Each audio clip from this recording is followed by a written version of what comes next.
அன்பு உறவுகளுக்கு இனிய வணக்கங்கள். இன்றைய பதிவுல மேஷ ராசி அன்பர்களுக்கு 2025 அக்டோபர் 1ஆம் தேதியிலிருந்து அக்டோபர் 31ஆம் தேதி வரைக்கும் இருக்கக்கூடிய 31 நாட்களுக்கு கிரகநிலை சஞ்சாரங்களின்படி உங்களுக்கு என்ன மாதிரியான மாற்றங்கள் உங்க வாழ்க்கையில நடக்கும், என்னென்ன நிகழ்வுகள் உங்க வாழ்க்கையில நடக்கும், எப்படிப்பட்ட முன்னேற்றங்கள் இருக்கும்ங்கிறத தெளிவாகவும் விரிவாகவும் கிரகநிலை சஞ்சாரங்களின்படி இந்த பதிவுல பார்க்க போறோம். வாங்க வீடியோக்குள்ள போலாம். ஒரு சின்ன இன்ஃபர்மேஷன், எங்க கிட்ட தரமான PGTRB ஜுவாலஜி நோட்ஸ் இருக்கு, with psychology and general knowledge நோட்ஸும் இருக்கு. தேவைப்படுறவங்க ஜாதகம் பார்க்க கீழே கொடுக்கப்பட்டிருக்க கான்டாக்ட் நம்பருக்கு தொடர்பு கொள்ளவும்.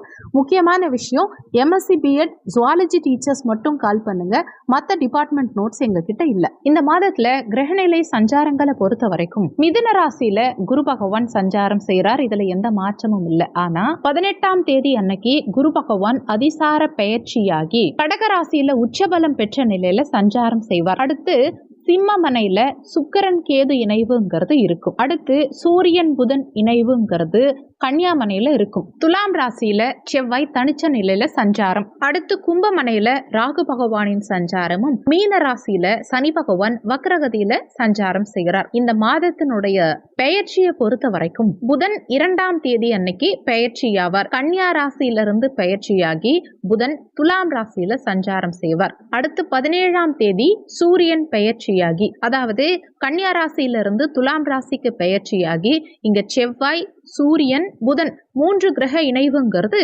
துலாம் ராசியில இருக்கும். அடுத்து 8ஆம் தேதி சுக்கிர பெயர்ச்சி. சுக்கிரன் சிம்ம ராசியிலிருந்து பெயர்ச்சியாகி கன்னியாமனையில நீச்சமாவார். அடுத்து செவ்வாய் துலாம் ராசியிலிருந்து 27ஆம் தேதி பெயர்ச்சியாகி விருச்சக ராசியில ஆட்சி பலம் பெற்ற நிலையில சஞ்சாரம் செய்வார். மேஷ ராசியை பொறுத்த வரைக்கும் அஸ்வினி 1, 2, 3, 4ஆம் பாதங்கள், பரணி 1, 2, 3, 4ஆம் பாதங்கள், கிருத்திகை 1ஆம் பாதத்தை உள்ளடக்கியது மேஷ ராசி. மேஷ ராசிக்கு அதிபதி செவ்வாய் பகவான். மேஷ ராசியை பொறுத்த வரைக்கும் இந்த மாதத்துல மாதம் முழுவதுமே செவ்வாய் ஓரளவுக்கு சாதகமான நிலையில தான் இருக்கார். சமசப்தம வீடான 7ஆம் இடத்துல இருக்கார். இது ரொம்ப நல்ல அமைப்பு தான். உங்களுக்கு சிந்தனை தெளிவு சிறப்பா இருக்கும், புத்தி தெளிவு உண்டாகும். புத்தியில எந்த கலக்கமும் இல்லாம தெளிவா ஒரு முடிவெடுத்து தெளிவான பாதையில பயணம் பண்றதுக்கு இது சாதகமான காலகட்டம். குரு 3ஆம் இடத்துல இருக்கிறதுனால சில தயக்க நிலைங்கிறது இருக்கும். இது செய்யலாமா வேண்டாமாங்கிற ஒரு தயக்க நிலை, அதிகமா யோசிக்கிற தன்மையை அந்த 3ஆம் இடத்து குரு உங்களுக்கு ஏற்படுத்துவார். வக்கர சனி 12ஆம் இடத்துல வக்கர சனி நடக்கிறதுனால 7.5 சனியுடைய பாதிப்பு பெரிய அளவுல உங்களுக்கு இருக்காது. இந்த மாதத்துல சுக்கிரன் 5ஆம் இடத்துல கேதுவோட இணைந்த நிலையில இருக்கார். ஆன்மீகம் சார்ந்த விஷயங்கள்ல உங்களை அதிகமா ஈடுபடுத்திக்கிறது நல்லது. இந்த மாதத்துல நிறைய விஷயங்கள், அது வேணும் இது வேணும், இப்படி நிறைய எதிர்பார்ப்புகள் இல்லாம இப்போதைக்கு எனக்கு தேவை மன நிம்மதி, மன நிறைவு, அது மட்டும் போதும் அப்படின்னு ஆன்மீகம் சார்ந்த விஷயங்கள்ல உங்களை அதிகமா ஈடுபடுத்திக்கிறது உங்களுக்கு பாசிட்டிவான ரிசல்ட்டை கொடுக்கும். எதிர்பார்ப்புகள் உடைப்படும் போது நீங்க எதிர்பார்த்த சில விஷயங்களை தாண்டி நல்ல விஷயங்கள் உங்களுக்கு கிடைக்கும். அதுதான் இந்த மாதத்துல உங்களுக்கு சிறப்பு. டிஃபால்ட்டாவே ஆன்மீகம் சார்ந்த எண்ணங்கள் இந்த காலகட்டத்தில் உங்களுக்கு அதிகரிக்கும். அடுத்து 2-7க்குரிய ஒரு கிரகம் சுக்கிரன் 5ஆம் இடத்துல கேதுவோட இணைகிறார். பேச்சுவார்த்தைகளில் நீங்க நிதானமா இருக்கணும். அவசரப்பட்டு வார்த்தைகளை விட்டு எங்கேயும் மாட்டிக்க கூடாது. குடும்பத்துல பராமரிப்பு சார்ந்த விஷயங்கள் தேவைப்படும். அடுத்து வாழ்க்கை துணை சார்ந்த விஷயங்கள்ல இந்த காலகட்டத்துல கேர்ஃபுல்லா இருக்கணும். ஏன்னா ஏற்கனவே 7ல செவ்வாய், 7ஆம் அதிபதியோட கேது இணைவு.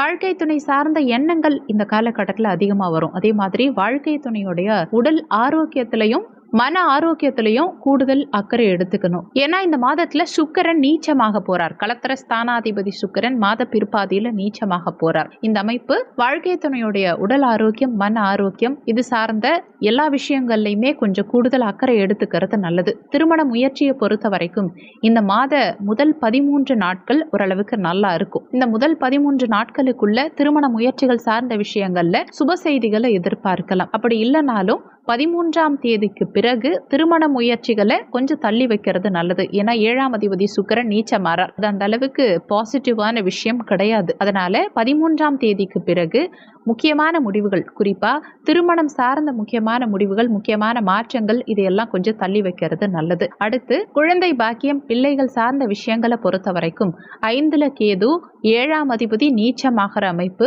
குரு 3ஆம் இடத்துல இருந்து அதிசார பெயர்ச்சியாரார். அதனால இந்த மாதத்துல குழந்தை பாக்கியத்துல சுப செய்திகளை நிச்சயமா எதிர்பார்க்கலாம். குரு உச்சமாக கூடிய அமைப்பு அதிசார பெயர்ச்சிக்கு பிறகு 5ஆம் இடத்துல கேது இருந்தாலுமே தடை தாமதத்துடன் கூடிய குழந்தை பாக்கியம் சுப செய்திங்கிறது நிச்சயம் இருக்கும். குரு அதிசாரத்துக்கு வரதுனால மேஷ ராசிக்கு குழந்தை பாக்கியம் சார்ந்த வகையில திடீர் மகிழ்ச்சியை கொடுக்கும். ரொம்ப நாளா தடைப்பட்ட சுபகாரியங்களை எல்லாம் இந்த காலகட்டத்துல நீங்க எதிர்பார்க்கலாம். 5ஆம் இடத்துல கேது இருக்கிறதுனால இந்த மாதத்துல குழந்தைகள் சார்ந்த மன வருத்தம், குழந்தைகள் சம்பந்தப்பட்ட விஷயங்கள்ல ஏதாவது முரண்பாடுகள், குழந்தைகளோட ஒரு சிலருக்கு மன வருத்தம் இந்த மாதிரி ஏற்படலாம். பிள்ளைகள் சார்ந்த விஷயங்கள்ல கொஞ்சம் கவனமா இருக்கிறது நல்லது. குழந்தைகளுடைய உடல் ஆரோக்கியம், மன ஆரோக்கியத்துல கொஞ்சம் கூடுதல் அக்கறை எடுத்துக்கணும். பெரிய அளவில் ட்ரபிள்ஸ் எதுவும் இருக்காது, பிரச்சனைகள் இருக்காது. இருந்தாலும் கொஞ்சம் சகிப்புத்தன்மையோட செயல்படும் போது நற்பலன்கள் அதிகம் கிடைக்கும். அடுத்து மாணவர்களை பொறுத்த வரைக்கும் சூரியன் புதன் இணைவு இந்த மாதம் முழுவதுமே மாணவர்களுக்கு சிறப்பான அமைப்பு. அஷ்டமஸ்தானத்துல சூரியன் புதன் இணைவு மாத பிற்பாதியில ஏற்பட போது 6ஆம் இடத்துல சூரியன் புதன் இணைவு ஏற்படுது. அதே மாதிரி 7ஆம் இடத்துலையும் செவ்வாயோட சூரியன் புதன் இணைவெல்லாம் இருக்கு. அதனால இந்த மாதம் முழுவதுமே படிப்பு சார்ந்த விஷயங்கள் மிக சிறப்பாகவே இருக்கும். மாணவர்களுக்கு சிறப்பான காலகட்டம் இது.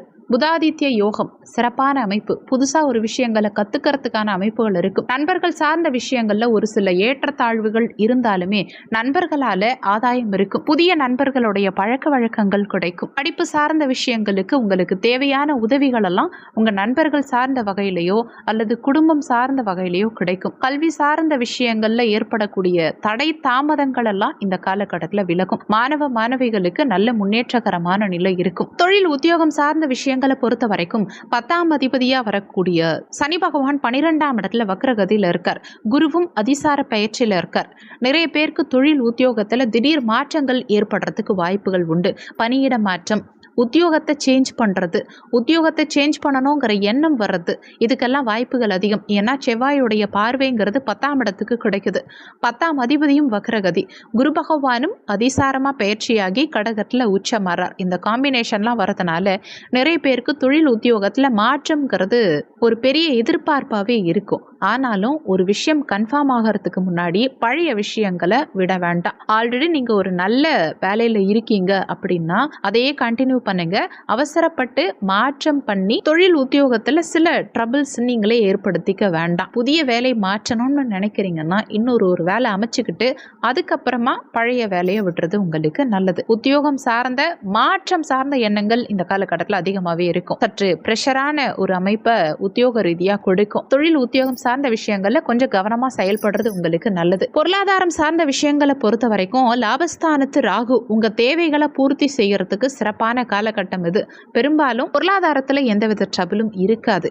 ஒரு சிலருக்கு கடன் சுமை அதிகரிக்கிற மாதிரி ஃபீல் ஆகும். ஏன்னா 6ஆம் இடத்துல சூரியன் புதனும் இந்த மாதத்துல ஆட்சி உச்சம் மூல திரிகோண வீட்டுல இருக்கார். மாதம் முற்பாதியில 6ஆம் அதிபதி 6ஆம் இடத்துல ஆட்சியா இருக்கிறதுனால கடன் சுமையை சற்று அதிகப்படுத்தி காட்டுறதுக்கு வாய்ப்புகள் உண்டு. அதனால கடன் சார்ந்த விஷயங்கள்ல சற்று கவனமா இருக்கணும். கொடுக்கல் வாங்கல் சார்ந்த விஷயங்கள்ல சற்று கவனமா இருக்கணும். மற்றபடி பொருளாதார ரீதியா பெரிய அளவுல குழப்பங்களோ சிரமங்களோ இந்த காலகட்டத்தில் இருக்காது. எல்லாத்தையும் சமாளிச்சிருவீங்க.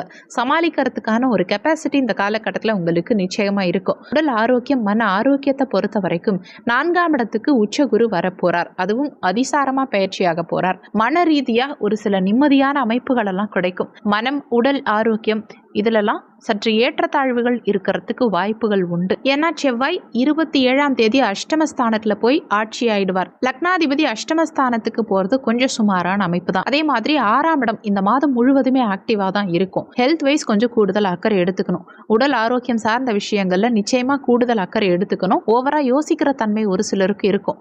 அதே மாதிரி ஒரு சிலருக்கு தூக்கமின்மைங்கிற பிரச்சனையை கொடுக்கும். அது மட்டும் இல்லாம 6ஆம் இடம் ஆக்டிவா இருக்கிறதுனால உங்க கால் பகுதி, பாதம் சார்ந்த பகுதி, இதிலெல்லாம் வலிகள் ஏற்படுறதுக்கு வாய்ப்புகள் உண்டு. ஒரு சிலருக்கு நரம்பு சார்ந்த உபாதைகள் ஏதாவது ஏற்படுறதுக்கு வாய்ப்புகள் உண்டு. உஷ்ணத்தினால ஏற்படக்கூடிய ஆரோக்கிய குறைபாடுகள் ஒரு சிலருக்கு மேலோட்டமா வந்து போறதுக்கு வாய்ப்புகள் உண்டு. உடல் நலத்துல கொஞ்சம் கூடுதல் அக்கறை எடுத்துக்கிட்டாலே இந்த மாதத்துல சுபத்துவமான வளர்ச்சியை கொடுக்கும். கோபத்தை சற்று குறைச்சிக்கணும். ரொம்ப ப்ரெஷரை ஏத்திக்கிறது, ரொம்ப கோபப்படுறது, மனசுல ஒண்ணு வச்சுக்கிட்டு வெளியில ஒண்ணு பேசுறேங்கிறதுக்காக அதிகமா வாக்குவாதம் பண்றது, இந்த மாதிரி விஷயங்கள் இருக்கும். அதனால கோபத்தை குறைச்சிக்கிட்டு நிதானமா செயல்பட்டாலே இந்த காலகட்டத்தில் உங்களுக்கு பாசிட்டிவான ரிசல்ட் இருக்கும். ஆன்மீகம் சார்ந்த விஷயங்கள்ல உங்களை அதிகமா ஈடுபடுத்திக்கோங்க. அது கூடுதல் சுபத்துவமான வளர்ச்சியை கொடுக்கும். ஓவராலா இந்த அக்டோபர் மாதத்தை பொறுத்த வரைக்கும் உடல் ரீதியா கூடுதல் அக்கறை எடுத்துக்கணும். ஆன்மீகம் சார்ந்த விஷயங்கள்ல ஈடுபடுத்திக்கணும். இந்த ரெண்டையும் நீங்க பாசிட்டிவா நகர்த்தினாலே இந்த மாதம் உங்களுக்கு சூப்பர் பாசிட்டிவா மாறிடும். சொல்லியிருக்கக்கூடிய பலன்கள் கோச்சார பலன்கள். இது வெறும் 20% தான் ஒர்க் பண்ணும். மீதி 80% உங்க சுய ஜாதகத்துல, ஜனன கால ஜாதகத்துல உங்களுக்கு என்ன தசாபுத்தி நடக்குது, தசாநாதனும் புத்திநாதனும் எங்க சஞ்சாரம் செய்யறாங்க, என்ன மாதிரியான சாரம் வாங்கியிருக்காங்க, இந்த மாதிரி நிறைய விஷயங்களை பொறுத்து 80% உங்க வாழ்க்கையில எல்லாமே நடக்கும். அதனால வீடியோல சொல்லி இருக்கிறது அப்படியே என் வாழ்க்கையில நடக்கும்னு நினைச்சு எதுவும் பயப்பட வேண்டாம். ஜாதகம் பார்க்கறதா இருந்தா வீடியோல ஜாதகம் பார்க்கன்னு கொடுத்திருக்க நம்பருக்கு வாட்ஸ்அப் பண்ணுங்க. இந்த வீடியோல உங்களுக்கு ஏதாவது சந்தேகம் இருந்தா கீழே இருக்க கமெண்ட் செக்ஷன்ல சொல்லுங்க. நன்றி. மற்றும் ஒரு நல்ல பதிவோடு மீண்டும் உங்களை சந்திக்கிறோம்.